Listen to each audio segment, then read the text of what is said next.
আর বিয়ের পরেও আমি ওর নোংরামও দেখেছি, অনেক অত্যাচার করে আমি এখন সংসার করছি। তো এটা আমি মানে ও অন্যায় করেছে, ও দোষ করেছে, ও হচ্ছে গিয়ে গুলি খেয়েছে, এটা বলার কিছু নেই। আমার কষ্ট, মার তো কষ্ট হবে, আমি সে কষ্ট দরকার নেই, ও যা কর্ম করেছে তাতেই গেছে আমার শান্তি। আমি তো বললাম আর আমাদের দেখতে চাই না, একদম দেখতে চাই না। তোমরা ওখানে নিয়ে ঠেকে নাও, গুদমে দেবে, কোথায় দেবে। আমার কষ্ট, মার তো কষ্ট হবে, আমি সে কষ্ট দরকার নেই, ও যা কর্ম করেছে তাতেই গেছে আমার শান্তি। তাতেই ওর মৃত্যু হয়ে গেছে, ভালোই হয়েছে।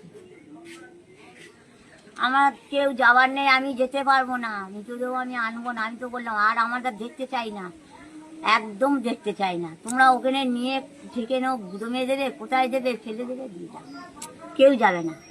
আর ওসব কিছু বলতে পারবো না। ও যে গেলে আমাদের কথা শুনি, বিশেষ করে মার কথা যদি না শুনি, নিজে নেশা ভাঙ করে, তা আমার অত আর কিচ্ছু বলার নেই।